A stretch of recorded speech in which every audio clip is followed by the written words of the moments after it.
नमस्कार, news at 10 में आप सभी का स्वागत। मैं हूं आपके साथ भावना नैयर। देश और दुनिया की बड़ी और अहम खबरों को लेकर हम हाजिर हैं। शुरुआत करते हैं न्यूज एट 10 की टॉप हेडलाइंस के साथ। दिल्ली विधानसभा चुनाव प्रचार के बीच कैग रिपोर्ट को लेकर घमासान जारी। दिल्ली हाईकोर्ट आज सुनाएगा कैग रिपोर्ट जारी करने की मांग वाली बीजेपी विधायकों की याचिका पर फैसला।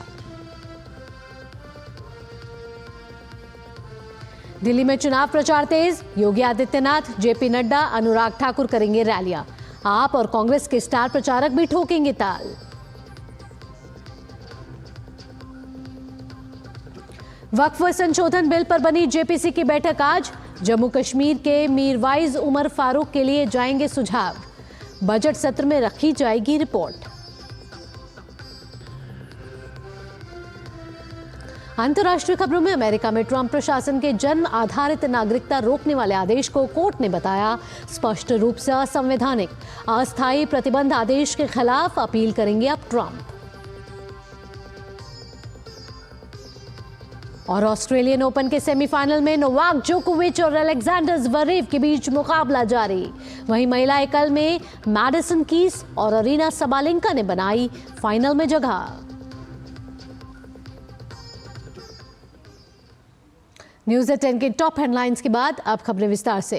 दिल्ली हाईकोर्ट बीजेपी विधायकों की उस याचिका पर आज फैसला सुनाएगा जिसमें कैग रिपोर्ट पेश करने के लिए दिल्ली विधानसभा की बैठक बुलाने का अनुरोध किया गया है। जस्टिस सचिन दत्ता फैसला सुनाएंगे। विपक्ष के नेता विजेंद्र गुप्ता समेत कई बीजेपी विधायकों ने पिछले साल याचिका दायर की थी और विधानसभा अध्यक्ष को कैग की रिपोर्ट पेश करने के उद्देश्य से विधानसभा की बैठक बुलाने का निर्देश देने का अनुरोध किया था। तो आज कैग रिपोर्ट सार्वजनिक होगी या नहीं, इस पर दिल्ली हाई कोर्ट बड़ा फैसला सुनाने वाला है। 11 जनवरी को इसी साल ये कैग रिपोर्ट लीक हो गई थी। सूत्रों के अनुसार इसमें शराब घोटाले से जुड़ी जानकारियां हैं।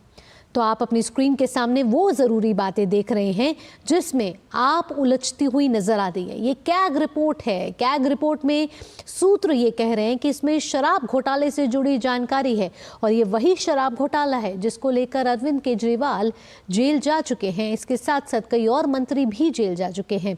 वहीं आपको बता दें कि 14 मामलों पर कैग रिपोर्ट पर सदन में चर्चा हो, ये बीजेपी की याचिका में मांग की गई है।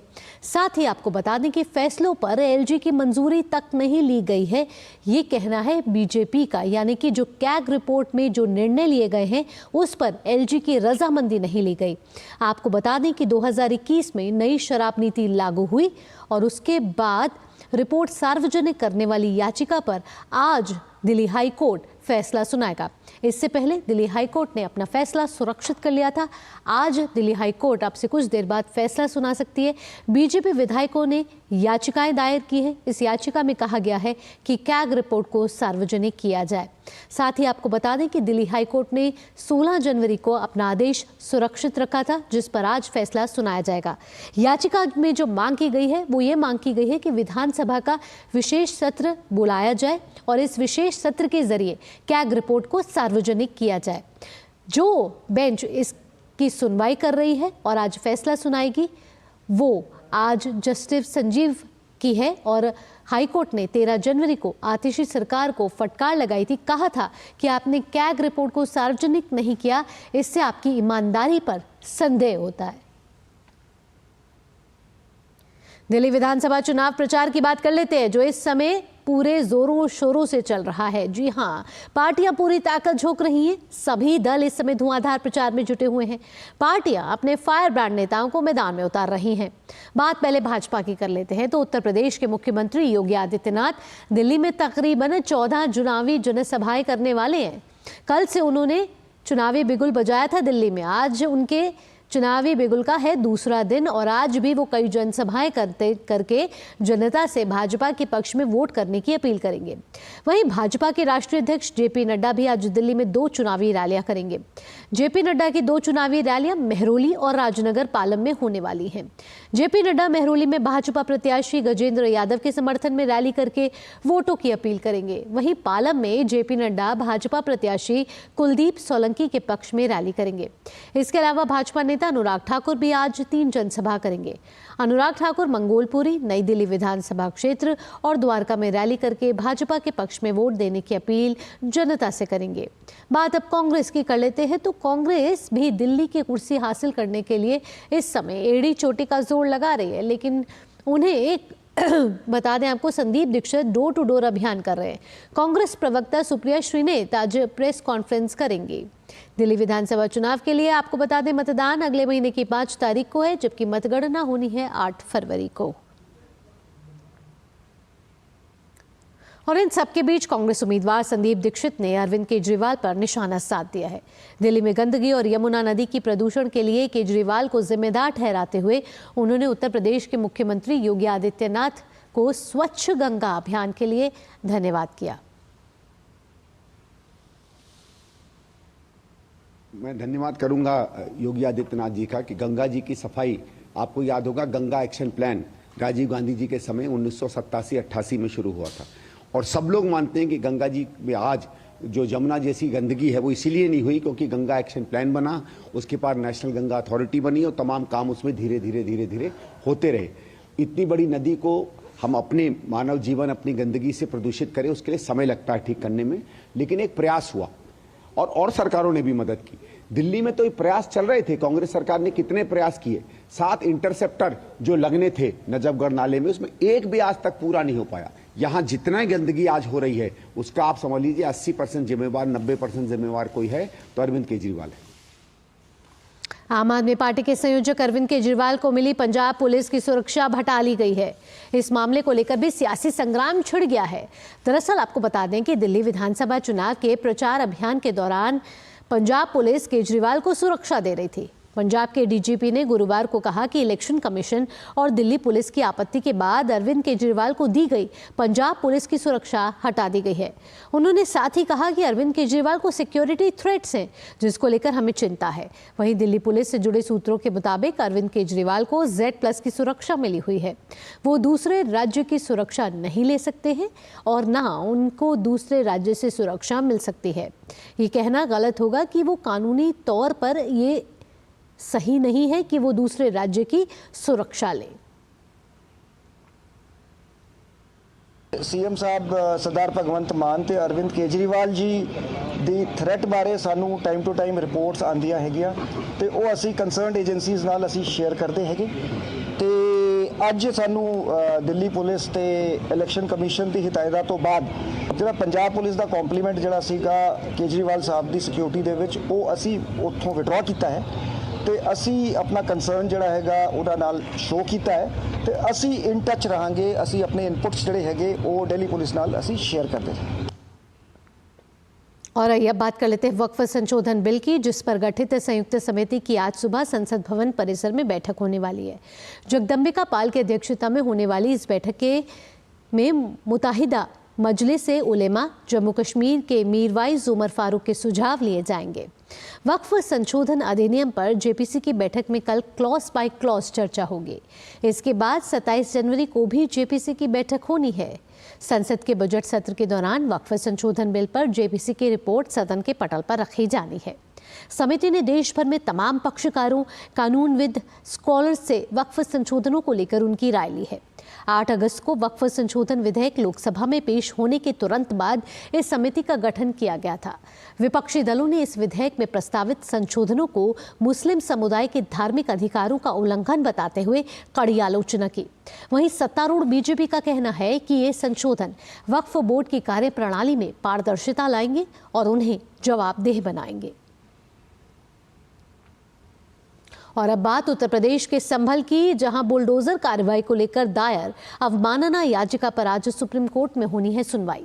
मोहम्मद घयूर की ओर से दायर याचिका में आरोप लगाया गया है कि देश भर में बुलडोजर कार्रवाई को लेकर पिछले साल नवंबर को दिए सुप्रीम कोर्ट के फैसले की अवहेलना करके उनकी प्रॉपर्टी को ढहाया गया है। बुलडोजर कार्रवाई से पहले ना तो कोई नोटिस दिया गया और ना ही अपना पक्ष रखने का मौका दिया गया। याचिका में संभल के डीएम राजेंद्र पेसिया, एसडीएम सीडीओ और तहसीलदार के पक्षकार को पक्षकार बनाने, उनके खिलाफ अवमानना की कार्रवाई की मांग की गई है। मेरठ के ललियाना गांव में हुई फायरिंग का वीडियो वायरल होने पर पुलिस एक्शन में आई। वीडियो वायरल होने के 10 घंटे में ही फायरिंग करने वाले 2 मुख्य आरोपियों के साथ पुलिस की मुठभेड़ हुई, जिसमें दोनों घायल हो गए। घायल आरोपियों को पकड़ लिया गया है। पुलिस अन्य आरोपियों को पकड़ने की कोशिश में जुटी हुई है। एसपी देहात की अगुवाई में हुई इस कार्रवाई में 2 तमंचे और कारतूस बरामद हुए हैं। बता दें कि ललियाना गांव में 2 पक्षों में टकराव का एक वीडियो वायरल हो रहा है, जिसमें लोग फायरिंग करते हुए नजर आ रहे हैं।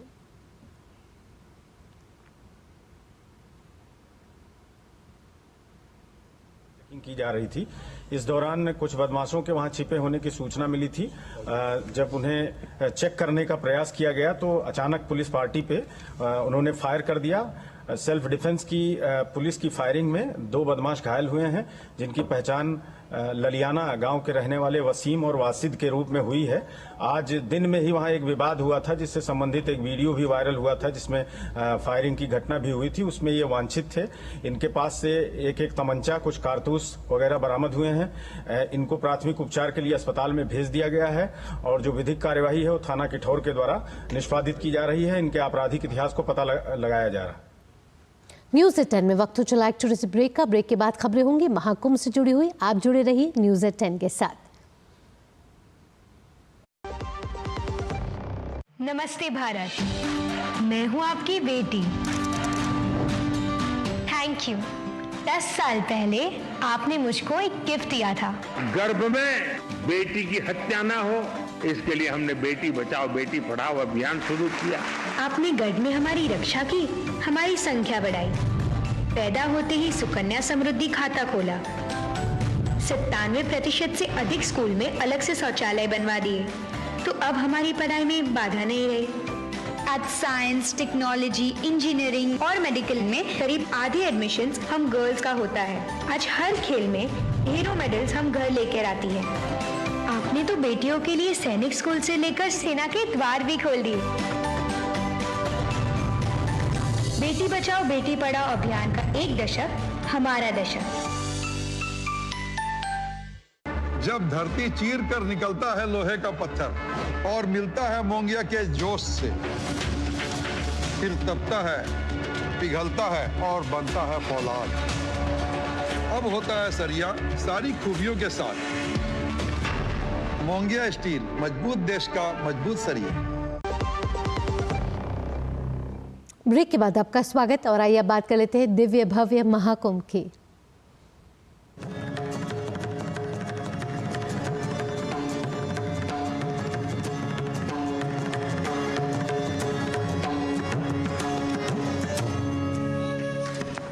प्रयागराज इस वर्ष न केवल महाकुंभ के आयोजन के लिए दुनिया भर में सुर्खियां बटोर रहा है, बल्कि भगवान हनुमान के दिव्य मंदिर के कारण भी इसका विशेष धार्मिक महत्व है। यह मंदिर अतुल्य भारत का एक और उदाहरण है, जो दुनिया भर के भक्तों को आश्चर्यचकित करता है। देखिए हमारे सहयोगी दीपिका महतो की एक खास रिपोर्ट। प्रयागराज का पवित्र शहर न केवल अविश्वसनीय महाकुंभ का आयोजन स्थल है, बल्कि इसके साथ एक समृद्ध भक्ति और आध्यात्मिक मूल्य से भी जुड़ा हुआ है। ये शहर प्रसिद्ध बड़े हनुमान जी मंदिर का घर है, जिसे लेटे हनुमान मंदिर भी कहा जाता है। इस सुंदर मंदिर में लेटे हुए हनुमान जी की एक विशाल विग्रह स्थापित है। ये दुनिया का एकमात्र ऐसा हनुमान मंदिर है जहां लेटी हुई मुद्रा में विग्रह स्थापित है। यहाँ पे 1500 ईस्वी में हमारे एक बाल केसरगिरी नाम महाराज आए थे। यहाँ पे कुंभ चल रहा था, कुंभ का समय था 1500 ईस्वी में। तो उस समय क्या हुआ कि जगह जगह जैसे अभी टेंट लगाते हैं ना, महात्मा बैठते हैं, हवन करते हैं, पूजा पाठ करते हैं, तो उन्होंने भी अपना यहाँ पे हवन कुंड बनाया था। और हवन कुंड बनाने के लिए उन्होंने अपना चमीटा गाड़े थे। तो जब कोई चीज़ नीचे होती है ना, तो एक आवाज़ आती है अलग। जब चमीटा गाड़े तो टकराई मूर्ति से, तो कुछ आवाज़ आई, तो उन्होंने मिट्टी को हटा के देखे बालू को, तो ये हमारे हनुमान जी के दर्शन हुए हैं उनको यहाँ पे। तभी से यहाँ पे हनुमान जी की सेवा पूजा चल रही है। प्रयागराज में स्थित इस लोकप्रिय हिंदू मंदिर के बारे में जानने लायक एक और दिलचस्प बात ये है कि भगवान हनुमान के विग्रह का एक हिस्सा हर साल मानसून के दौरान पानी का स्तर बढ़ने से गंगा नदी के जल में आधा डूब जाता है। ऐसी मान्यता है कि मां गंगा बजरंगबली के चरणों को छूने के लिए ऊपर आती हैं। इस दौरान देश दुनिया के हजारों भक्त इस पवित्र स्थल को देखने और इसके जरिए भारत की आध्यात्मिक परंपरा के दर्शन के लिए आते हैं। महाकुंभ क्षेत्र प्रयागराज से कैमरामैन शिव सुमन के साथ दीपिका महतो की रिपोर्ट, डीडी न्यूज। इसी के साथ न्यूज़ 10 में इतना ही। आगे आप देखेंगे जन जन के प्रधानमंत्री राम मंदिर पर, जहां आस्था, त्याग और राष्ट्रीय एकता के प्रतीक पर हमारी विशेष प्रस्तुति। इसी के साथ मुझे दीजिए अनुमति। नमस्कार।